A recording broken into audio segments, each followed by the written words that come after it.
Hello student, welcome back at the YouTube channel the Maharaj institute. आज का छोटा सा टॉपिक है लिमिटेशंस ऑफ कूलम्ब्स लॉ। बहुत इंपॉर्टेंट है। आई थिंक कि कूलम्ब्स लॉ से ज़्यादा इंपॉर्टेंट है इसका लिमिटेशंस।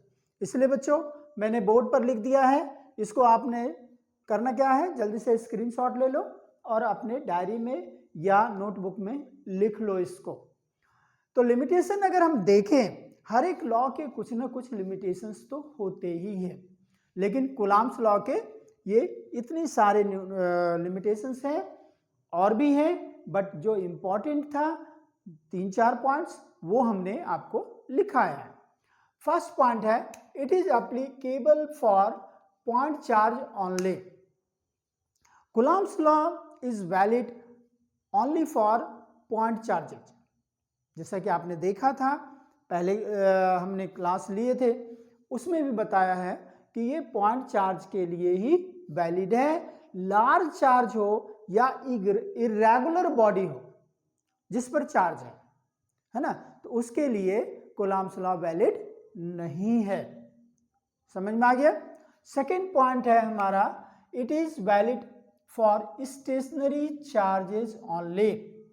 चार्ज अगर रेस्ट में है तभी जा करके दोनों के बीच हम इंटरेक्शन निकाल सकते हैं, लेकिन बेटे अगर चार्ज मूविंग पोजीशन में है, मूव कर रहा है, तो वहां पर इस लॉ से हम इसके बीच इंटरेक्शन नहीं निकाल सकते हैं। तो सेकेंड लिमिटेशन है, it is valid only for stationary charges only, it is invalid for dynamic charge. Right. It is assumed for vacuum और यूनिफॉर्म मीडियम। क्लियर है।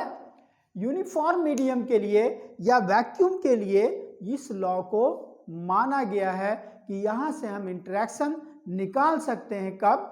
जबकि दो चार्ज के बीच या डिफरेंट चार्ज के बीच क्या हो, वैक्यूम हो, एयर हो, या यूनिफॉर्म मीडियम है, यानी वाटर है तो वाटर ही है। लेकिन बच्चों अगर यहां पर Q1 चार्ज है और यहां पर Q2 चार्ज है, यहां पर डेंसिटी ज्यादा है, यहां पर डेंसिटी मीडियम का कम है, then we can't apply this law. Right. Next limitation है, not applicable for very small distance.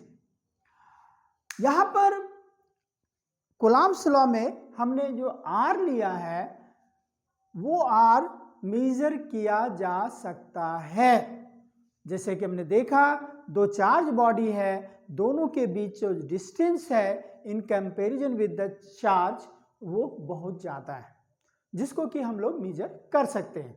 लेकिन दो हम लोग जानते हैं कि एटम्स में प्रोटॉन और इलेक्ट्रॉन्स होते हैं, तो दो प्रोटॉन के बीच या दो इलेक्ट्रॉन के बीच या एक प्रोटॉन और इलेक्ट्रॉन के बीच का फोर्स यानी इंटरेक्शन हम लोग नहीं निकाल सकते हैं with the help of Coulomb's law. और लास्ट है, can not explain time varying field. अगर फील्ड वेरिएबल हो, वेरिएबल इलेक्ट्रिक फील्ड हो जहां की चेंज हो रहा हो, वहां पर इस लॉ का यूज हम लोग नहीं कर सकते हैं। तो बच्चों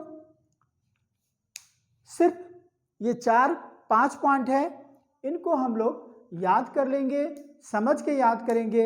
ये हमारा लिमिटेशन है कूलम्ब्स लॉ का। आई थिंक वीडियो समझ में आया होगा, ये टॉपिक बिल्कुल समझ में आया होगा। For more videos please like and subscribe our channel. Thank you. Thanks a lot for watching this video.